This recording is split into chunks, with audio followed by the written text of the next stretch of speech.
Good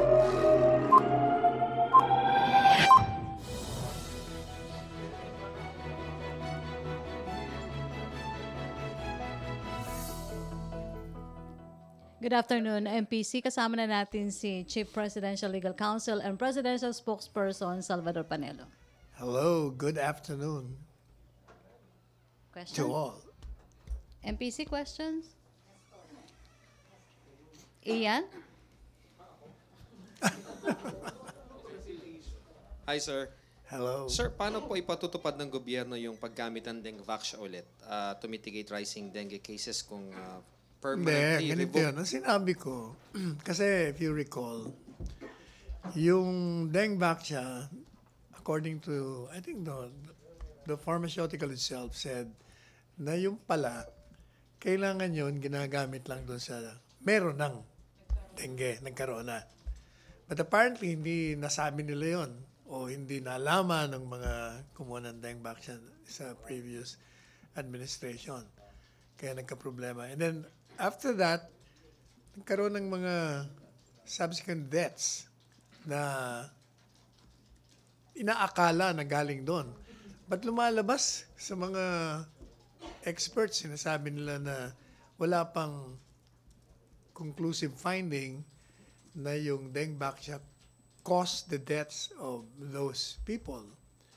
So, kung yun ang situation, if it's true that dengue vaccine is effective only to those who have suffered dengue, then pwede pala. Kailangan lang alam natin na yung gagamit nun, nagkaroon ng dengue. Otherwise, baka may problema. Hindi naman nila nga sinabi na mamamatay or magkakaroon lang ng komplikasyon siguro. Now, yung cause naman ng death, hindi pa rin natin alam kasi sinasabi rin hanggang ngayon, hindi pa sure. So siguro, if it's really necessary to use a vaccine that will stop the dengue spread, what we should do perhaps, and I would suggest that personally, yung dengue vaccine, gagamitin lang natin doon sa mga alam na nating may nagkaroon ng dengue. Kasi yun ang sigurado eh. Yun ang totoong gamot. Yan ang sitwasyon. So, Secretary, ibig sabihin, ililift na natin yung ban. Hindi. Yung akin suggestion lamang. Dahil kung, hindi ba sabi nila nga, spread ng dengue, grabe na naman. We need a vaccine for that. So kung kailangan maghanap talaga tayo ng vaccine. Pero kung wala pa, at alam naman natin yung dengue vaccine, pwede dun sa mga dati nang may dengue, at wala tayong naririnig na hindi. O hindi, why don't we try it? Consider lang namin. We have to make a study. As I said earlier, it requires a serious study before we can use it. Sir, actually, yung mga group of doctors, pinapalift nga po nila yung ban. Kasama po dyan sa nagpapalift si dating DOH Secretary Esperanza Cabral. At sinasabi nila na yung dengue vaccine sa 2019 kasama daw to sa most essential medicines ng WHO. Well, kung galing mismo kay Dr. Cabral, whom I know personally na talagang competent, siguro pakinggan natin yung mga sinasabi ng mga doktor. What is important is we stop the spread of dengue. And we need to find a solution to that. May follow-up? Chona and then RJ. Sir, last year, President Duterte ordered parang nagkaroon siya ng pathology experts from Asian na to conduct a study on the effects of dengue vaccine. Any update on that? Hindi ko pa alam. I'll ask him. RJ? Sir, Associate Justice Carpio is nominated again for Chief Justice. How big Follow-up ka ba? a consideration are policy differences to the President in his choice for the next Chief Justice?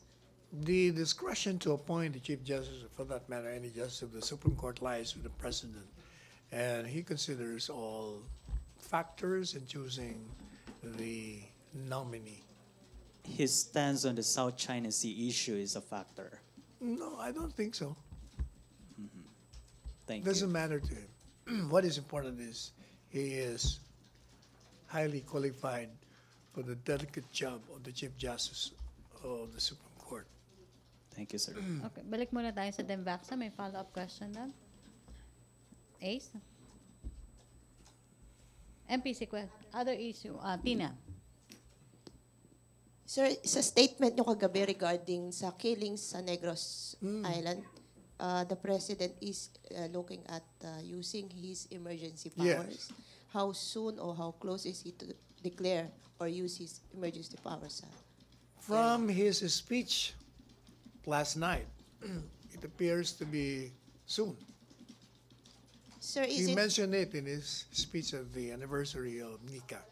on the reason of spate of violence? Sir? Yes, because according to him, as I stated in my statement, the unrest there has become widespread and is being used by the communist rebels to use it as an excuse, and in fact has even made the two provinces a quasi-state, meaning to say that the land claimants there are involved in armed hostilities. And it is the communist rebels that arbitrarily choose who will occupy or own the land. Grabe na yung patayin doon. We have a village or a barangay captain, a municipal mayor, 4 policemen, and a lawyer. The president doesn't want this to happen. He wants it stopped. And the only way to do that is to use his emergency powers. Which emergency powers, sir? Declaration He of has martial law? many state of options under emergency? the Constitution. Like which one? He sir? can call the armed forces to quell lawless violence. He can declare martial law. Sir, first, if it's gonna be martial law, ano ba yun? I-expand yung na-declare na sa Mindanao o a separate declaration particular sa Negros Island? Baka separate. Pwede yun, sir. That's a constitutional Yes, option, sir. because the Constitution says you can declare martial law in the entire country or parts thereof. Raymond? Sir, pero hindi ba kaya? I understand that the Philippine National Police just recently sent additional 300 SAF commandos doon sa Negros Oriental. So, hindi kakayanin yung ganong puwersa ng PNP para to stop the spate of killings. From the judgment of the president, it appears to be so. Especially, he mentioned last night that mas marami ang sumusuporta ngayon sa mga NPA. They're taking advantage nga doon sa pagkakagulo ng mga away sa lupa. So, pero hindi naman nagiging parang easy or lame excuse yung NPA na lang basta kung may nangyaring patayan ay Hindi, yun naman propaganda nila yun. Sinasabi nga nila sa atin ang galing yung patayan doon. Tayo raw ang nag-sponsor. That's part of their propaganda warfare. Psychological. Thank you, sir. Okay, RJ and then Tina. Sir, does this mean hindi effective yung previous declaration of the President? Yung declaration of state of emergency and all over the country. I think it still exists right now. Siguro sa parting yun, hindi. Mas malala doon. Kaya kailangan ng stringent measures. Are we that helpless, sir? Meron tayong state of emergency. Kung helpless tayo, nationwide. hindi na tayo makakapagdeklara o makakagawa ng bagay para sirain yun. Okay, sir. Thank you. RJ? Sir, if the military on the ground and even the local officials will recommend to the president to declare martial law in the area, will he? Certainly. Okay. He always follow the advice of those people in the know. Okay, Chona? Sir, what is the justification of the president of declaring martial law in Negros? Samantalang yung martial law sa Mindanao isn't parang not effective kasi there are bombings, there are violence pa rin sa Mindanao region. Bakit naman hindi effective? Hindi sila na nga nagsasabi effective. Kung meron mga bombing here or there, hindi ibig sabihin hindi effective ang martial law. The point is, mula nung diniklara ang martial law, ang sinasabi ng mga tao ron, maganda ang kanilang sitwasyon. They're in favor of martial law there. Dahil kung hindi effective yun, di kukontrahin nila. Questions, FEC? Other issue? Joyce? Sir, si National Security Advisor Secretary Hermahenes Esperon said that he sees the influx of Chinese tourists in the country as a threat. Do you agree with him? Yes, he considers that as a threat. Why is that? There are military vessels passing through our territory, even if it's innocently done by them, innocent passage. If they're not even telling us, then we should be concerned. Sir, Chinese tourists, yung sinasabi niya na security threat, dumadami daw po yung mga turistang incheck sa Pilipinas. And Turista? Turista po, yes. Ay siguro, because nga, kung hindi, they are undocumented, then we should really raise concern about them. Paano sila nakakapasok dito? So you agree, sir, that it is a threat, yung influx of Chinese tourists? Kung masyadong marami na. Pero kung yung kanilang pag-stay rito, more on, they want to work here, but they're still violating the immigration laws, madaling gawa ng paraan nyo. We'll just expel them legally. Thank you, sir. Follow-up? Just a follow-up. Sir, sabi naman ni Secretary Locsin, ang kailangan daw natin gawin, alisin na yung visa upon arrival I agree. ng mga Chinese. Anong tingin nyo nga? I agree with Secretary Locsin. Kailangan talaga binivet. Kasi pag tayo humingi ng visa, nahihirapan din tayong kumuha ng visa sa mga iba-ibang bansa. Because they vet. Tinitingnan muna nila. Virgil? Follow-up lang, sir. Is the government open to limiting the number of Chinese tourists or workers coming into the country? Ang policy natin doon, kung kailangan natin ng Chinese workers na hindi kaya ng Pilipino, we will allow them. Yun ang ating policy. Ina? Sir, hindi lang po masyado clear yung explanation kanina. So, what is your assessment of on the presence of Chinese tourists here in the country? If the Secretary of National Security Advisor rather is worried about it basically, ganun din ba sa Yes, inyo? worried kasi nga masyadong maraming may influx na magtataka ka, ba't nakakapasok sila? So hindi lamang yung worry ng number, ang worry mo pa kung paano sila nakakapasok. Binabantayan ba natin to? Hindi. And now that that's your position, what are we gonna do about it? What actions will be taken? Ang immigration will have to do something about the entry of foreign nationals in this country, whether or not they're Chinese o hindi. RJ, follow-up? Sir, putting an end to the visa on arrival for Chinese tourists, it's the DFA's call, correct, Yes. sir? So, Yes. but would the palace recommend to the DFA that they should do it? The president will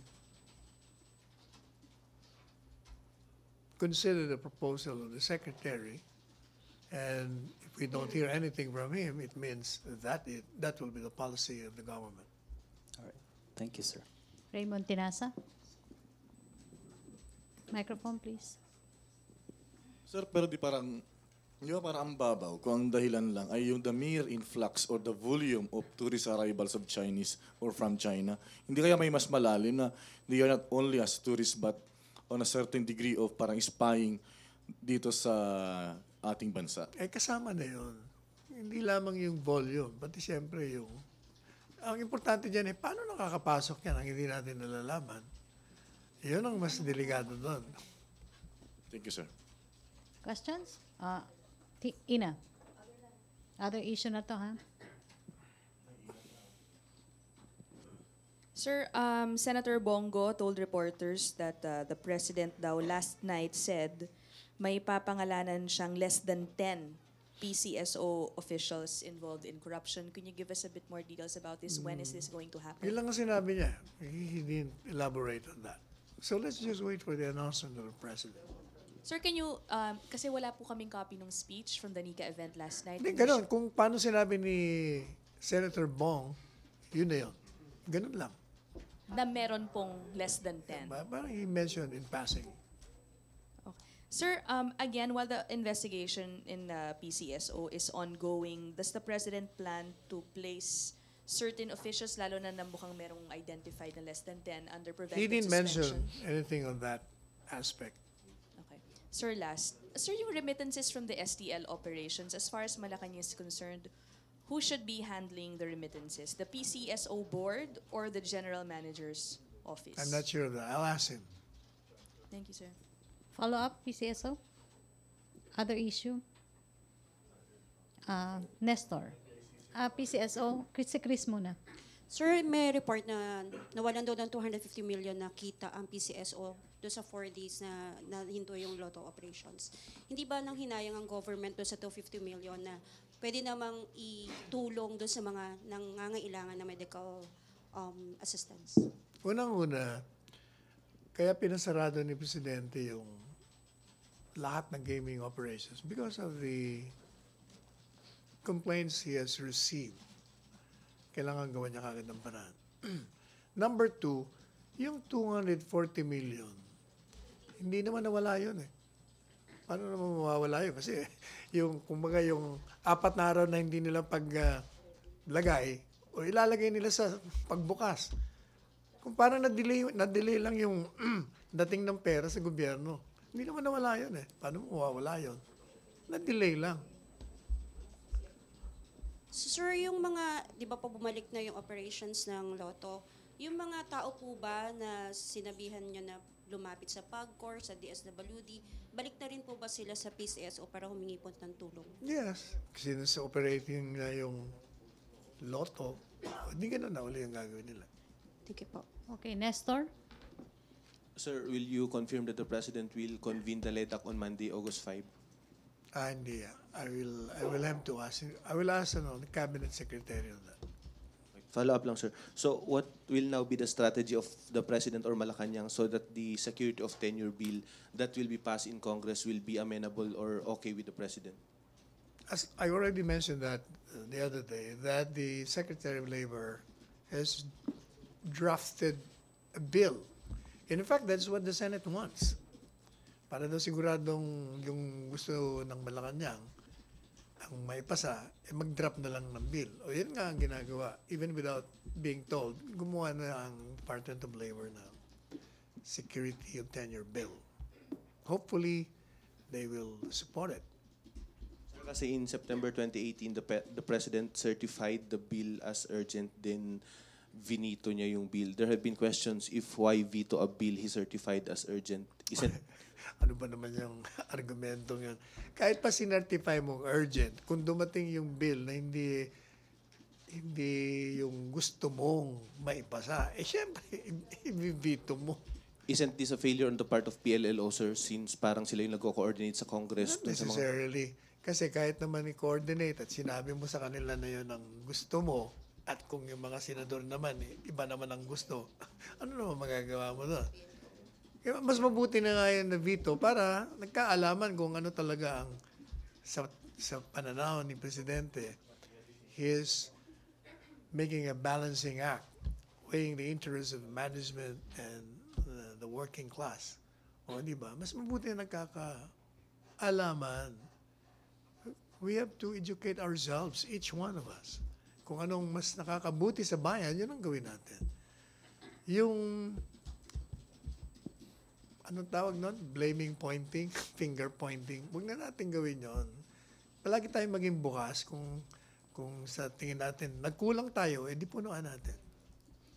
Okay, Tina? So it's not But it doesn't mean that the members of the Senate and the House in crafting the bill were not in support of the president. Neither does it mean that they don't have the interest at heart of the working class.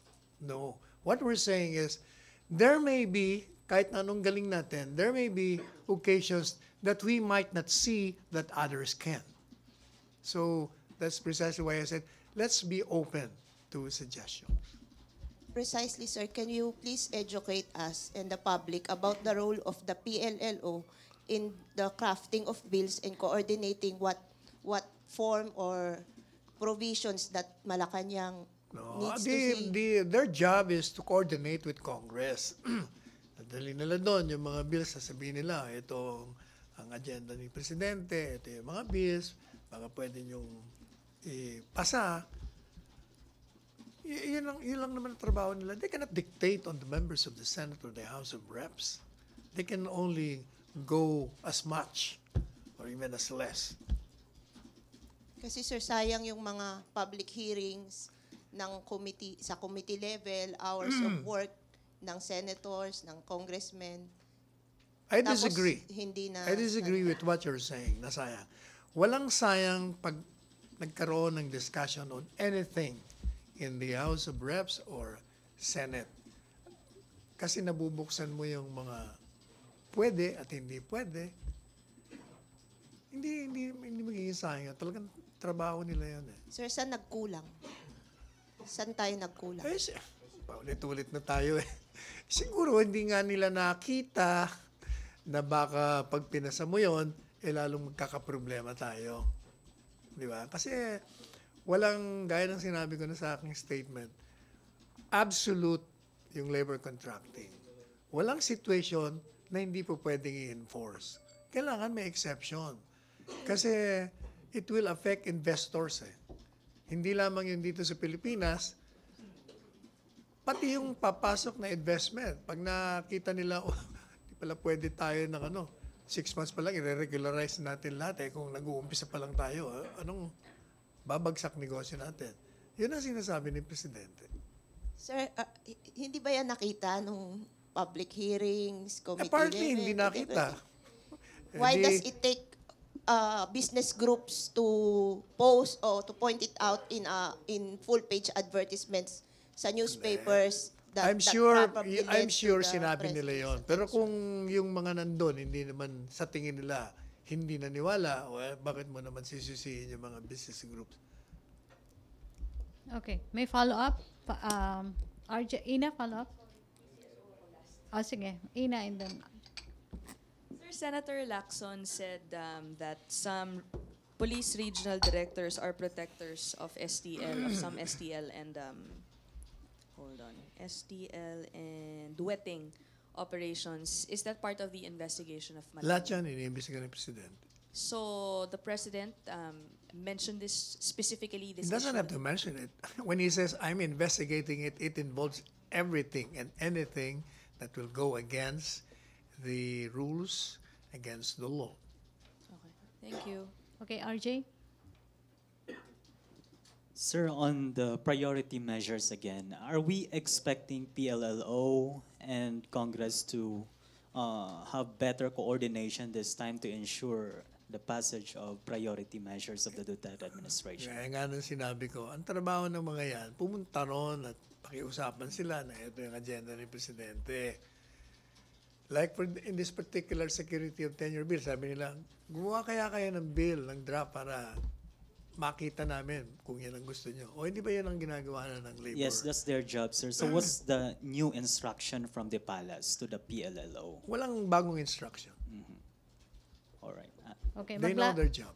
Mag-last question na tayo kay Ian. Okay, Ian. Secretary, sabi po ni Secretary Lorenzana, i-develop daw yung mga islands natin sa palibot ng Pag-asa Island sa West Philippine Sea.